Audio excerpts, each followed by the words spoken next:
recognize these two men? One has to be Napoleon Bonaparte. No. Is the other one Lindbergh?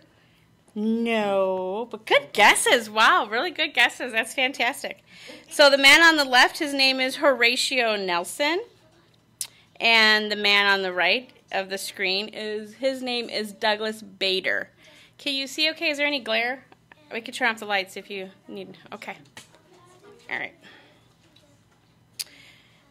Oh, and the one thing that they have in common is improbable victories. That's the title of my message today. So combat is one of the most demanding physical activities. You can understand that physical fitness is highly emphasized. And if one cannot pass the physical fitness training test, then involuntary separation from military may result. You probably thought about that. So this is Douglas Robert Stewart Bader. He was born in February of 1910, and then he passed away in September of 1982. He received and has been credited with 22 aerial victories. He received the Distinguished Flying Cross Award. I want to tell you about this very interesting man. A combat pilot for the Royal Air Force, he lost both legs in a flying accident in December of 1931. Refusing to accept his disability, he learned to fly anew and was allowed to re-enter active duty in 1939. As a squadron and a group commander during the Battle of Britain, he was known for his leadership and aggressiveness. On August of 1941, he crashed in Belgium and spent the remainder of World War II in a POW camp.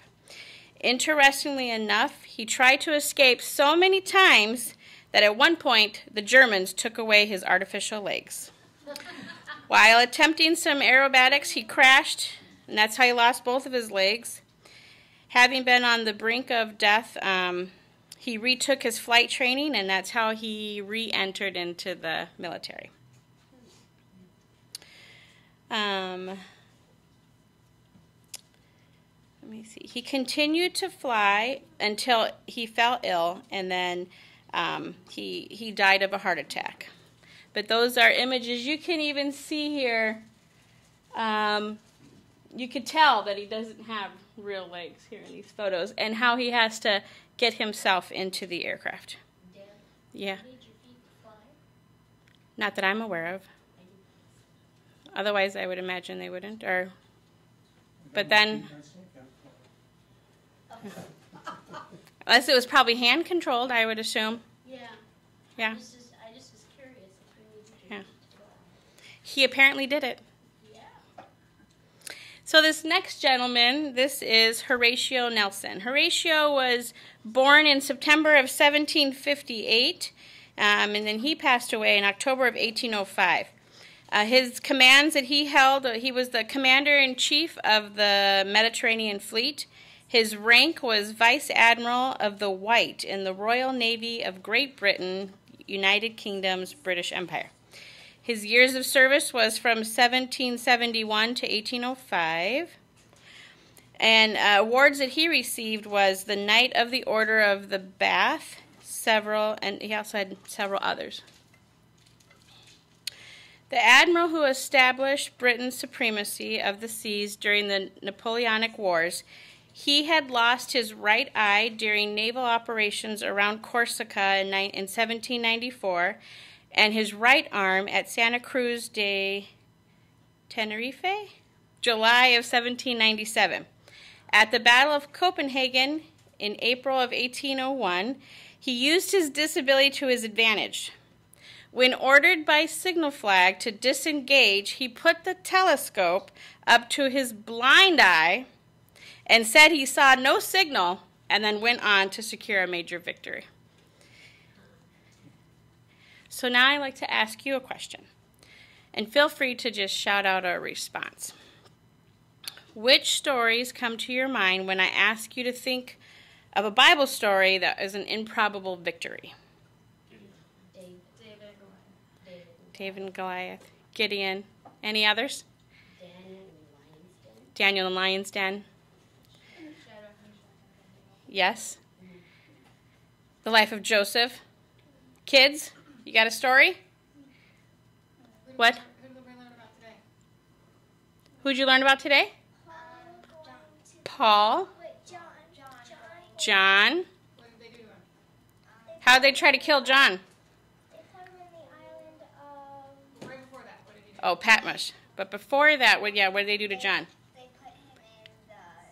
They tried to kill him with boiling water. Boiling oil, right? Didn't they try to kill him by putting him in boiling oil? It didn't work, did it? Nope. So you're right. One of the stories that I think about is definitely the story of, in Daniel 3, Shadrach, Meshach, and Abednego. They were cast into the burning fiery furnace. If you recall, King Nebuchadnezzar made an image of gold, and it was about the height of 90 feet by 9 feet wide. The decree that he made was that when anyone heard the sound of a horn, a flute, or a harp, other instruments in symphony, everyone was expected to bow down and worship the gold image. And those that did not would be cast immediately into the fiery furnace. Verse 8 tells us that in Daniel 3 that Chaldeans came forward and accused the Jews, the same Jews whom he, King Nebuchadnezzar, had set over the affairs of Babylon. Immediately the king was furious, and he commanded that Shadrach, Meshach, and Abednego be brought before him. And it says in verse 14 that it was true that, King Nebuchadnezzar was asking, is it true that you do not serve my gods or worship the gold image that I have set up? And I love verse 16 because through the end of Daniel 3, because they answered and they said to King Nebuchadnezzar, O king, we have no need to answer you in this matter. If that is the case, our God whom we serve is able to deliver us from the burning fiery furnace, and he will deliver us from your hand. In verse 18 he says, but if not, let it be known to you, O king, that we do not serve your gods, nor will we worship the gold image which you have set up. And earlier in the chapter, verse 13, the king, it was mentioned that he was in rage and fury when he first learned that Shadrach, Meshach, and Abednego were not worshiping his image. But he goes on to verse 19, he says, he was past the point of anger. It states that he was full of fury, and he commanded that they heat the furnace 7 times more than it was usually heated. In verse 22 states that the furnace was exceedingly hot. The flame of the fire killed those men that took Shadrach, Meshach, and Abednego to put them into the fire. But those 3 had come out of that furnace, and their clothes did not even smell like smoke or fire. In my mind, very much an improbable victory. Queen Esther, right, is another improbable victory. Queen Esther and King Ahasuerus, they called him Xerxes, her becoming queen and saving the people, the Jews. We remember the story in Esther chapter 3 that Haman, the king's right-hand man, sought to destroy the Jews. Haman talked the king into having a decree written that the Jews would be destroyed. In chapter 4, we learn that Esther learns from her maids and eunuchs of the decree, and she and Mordecai begin their conversations through Hathach.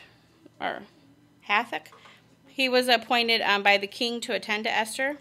In verse 11, it tells us that King Xerxes has but one law, and that was anyone that approached him that he didn't hold out the golden scepter, they would be put to death. Esther had no idea that the king would not hold out the golden scepter to her, and because of her faith and courage in God, she saved the Jews. Another improbable victory. Someone else mentioned Daniel. Daniel in the lion's den is another victory. At the end of chapter 5, we learn that Belshazzar, king of the Chaldeans, was slain, and Darius the Mede becomes king. King Darius set over the kingdom 120 satraps. Those are like local province leaders. And then over them were 3 governors, one of which was Daniel. In verse 3, we learn that Daniel distinguished himself above the governors and satraps because an excellent spirit was in him, and the king gave thought to setting him over the whole realm. So the governors and the satraps sought to find some charge against Daniel concerning the kingdom.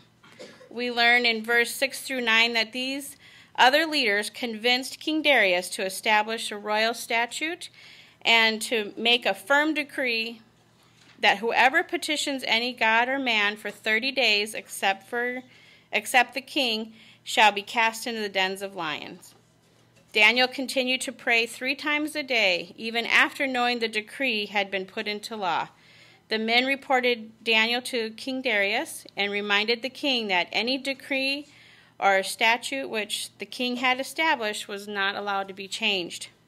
The king had to give the command to cast Daniel into the lion's den.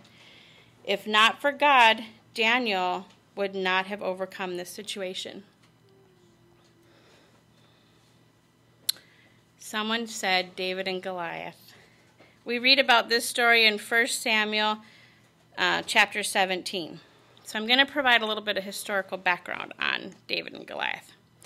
Over the centuries, numerous battles have been fought for control over the region because of the valleys rising from the Mediterranean plain offer those on the coast a clear path to the cities of Hebron, Bethlehem, Jerusalem, and the Judean highlands.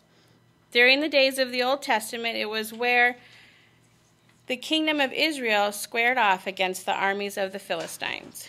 The Philistines were from Crete. They were a seafaring people who had moved to Palestine and settled along the coast.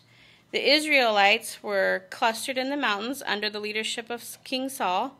In the second half of the 11th century, the Philistines began moving east, winding their way up along the floor of the Elah Valley. Their goal was to capture the mountain ridge near Bethlehem and split Saul's kingdom in 2. The Philistines were battle-tested and dangerous, and the sworn enemies of the Israelites. The Philistines set up camp along the southern ridge of Elah. The Israelites pitched their tents on the other side along the northern ridge, which left 2 armies looking across the ravine at each other. Neither dared to move. To attack meant descending down the hill and then making a suicidal climb up the enemy's ridge on the other side. Finally, the Philistines had enough. They sent their greatest warrior down into the valley to resolve the deadlock one-on-one. He was a giant, wearing a bronze helmet and full of body armor. He carried a javelin, a spear, and a sword. An attendant preceded him, carrying a large shield. The Bible tells us that the staff of the spear was like a weaver's beam, and his iron spearhead weighed 600 shekels.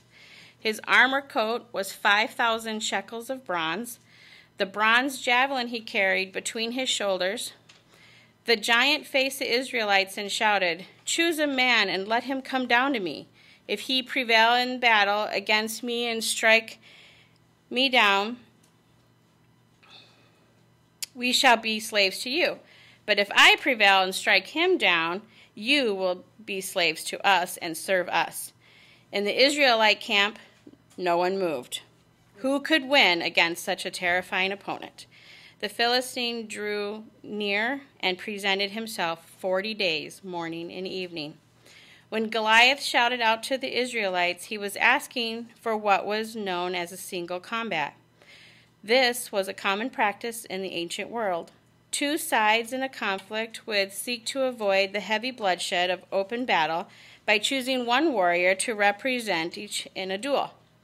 This is what Goliath was expecting, a warrior like himself to come forward for a hand-to-hand combat. It never occurred to him that the battle would be fought on anything other than those terms, and he prepared accordingly.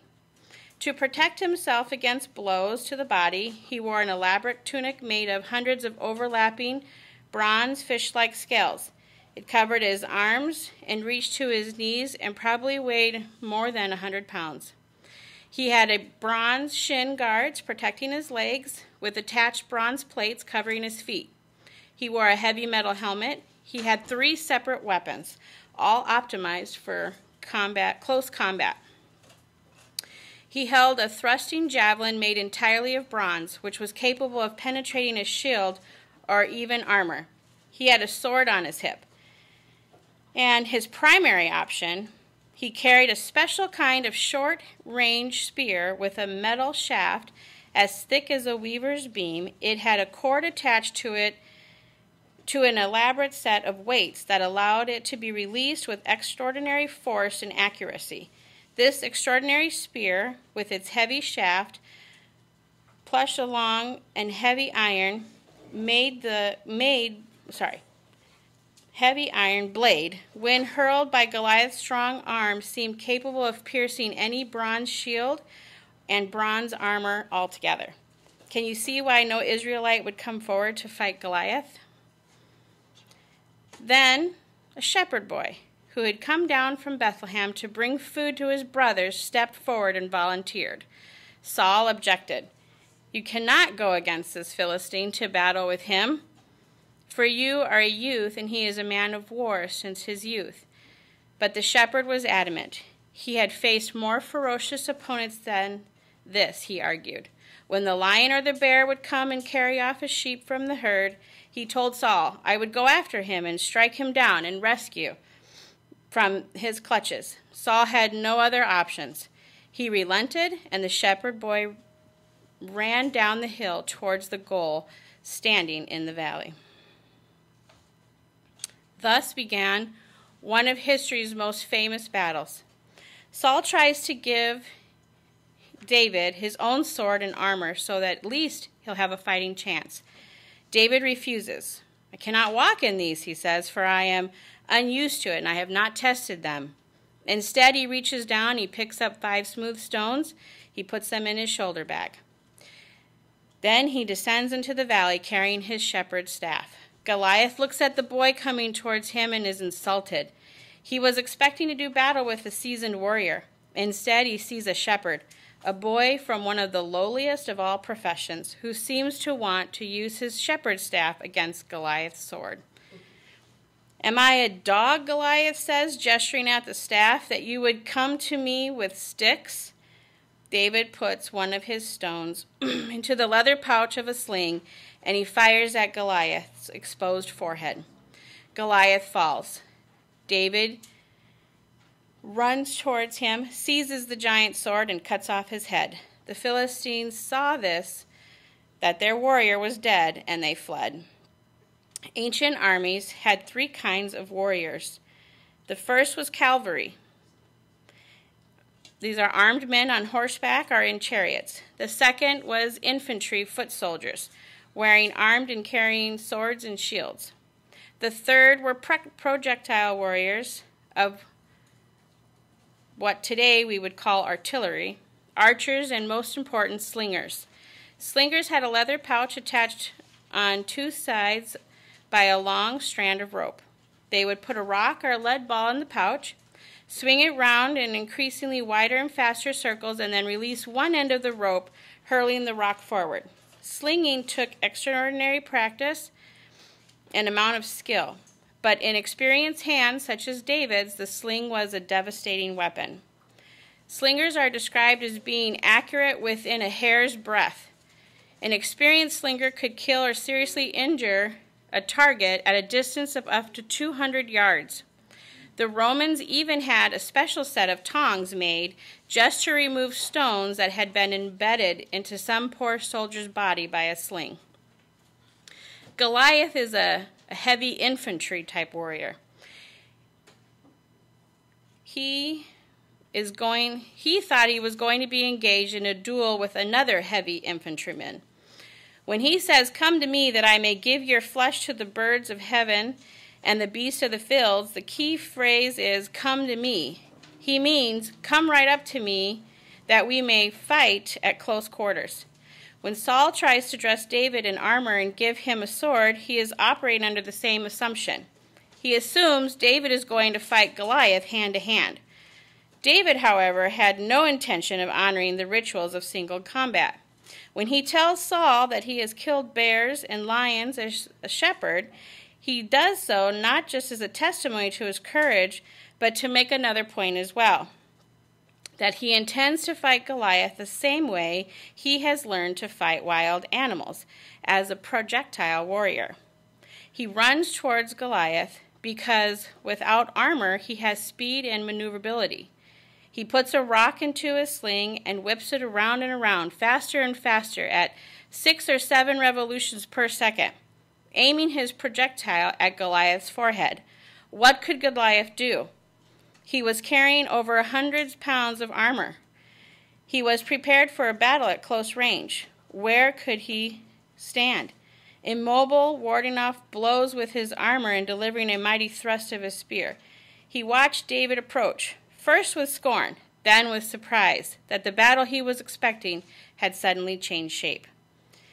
You come against me with sword and spear and javelin, David said to Goliath, but I come against you in the name of the Lord Almighty, the God of the armies of Israel. This day the Lord will deliver you into my hands. David was a slinger, and slingers beat infantry hands down. So was this story really an improbable victory? Goliath had as much chance against David as any Bronze Age warrior had against an opponent armed with a .45 automatic pistol. The reason King Saul is skeptical of David's chances is that David is small and Goliath is large. Saul thinks of power in terms of physical might.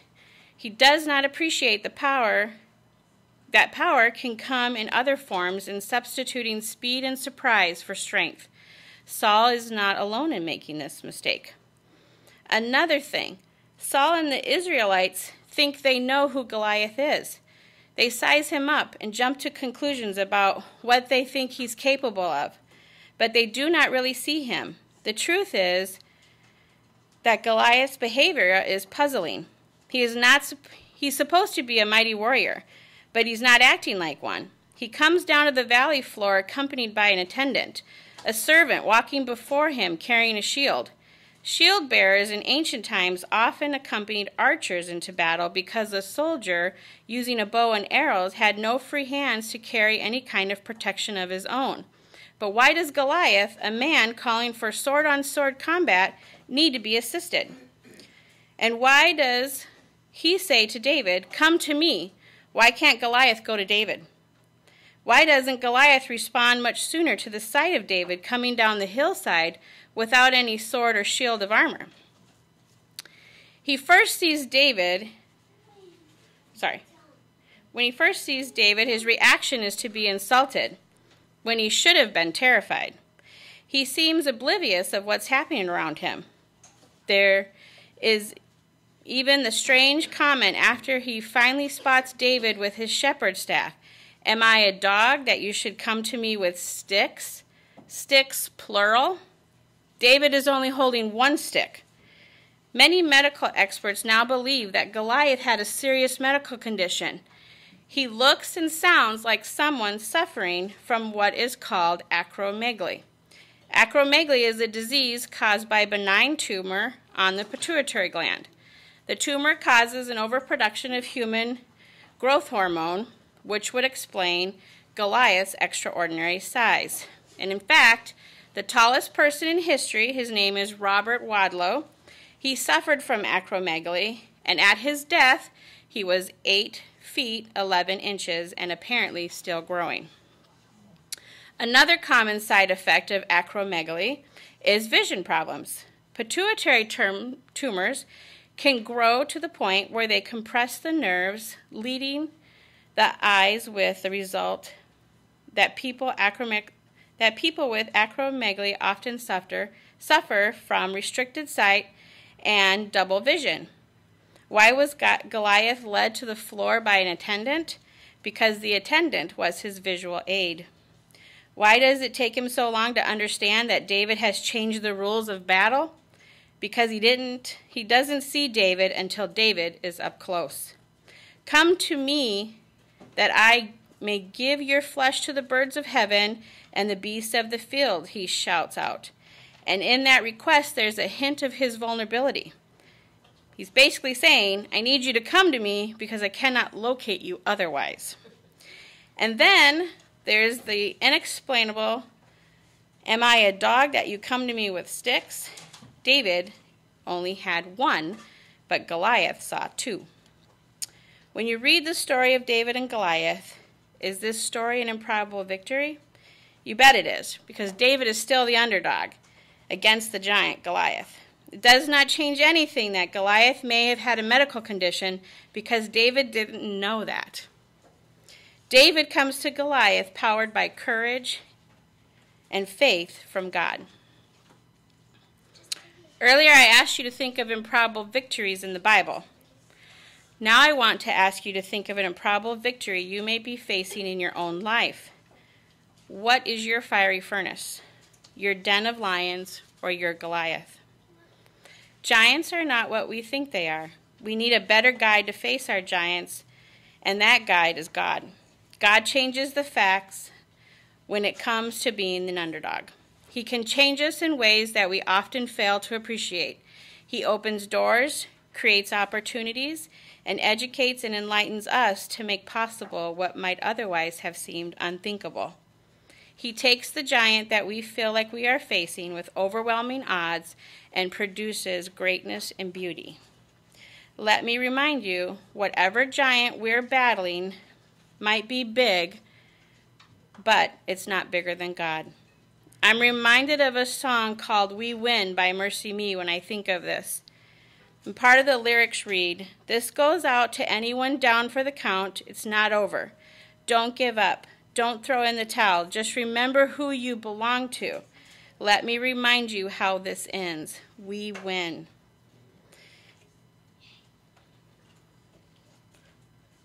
Remember, sometimes God will put you in a battle empty-handed, so that when you get the victory, you'll know it wasn't you, but Him. Amen. Amen. Will you please stand and join me for our closing song?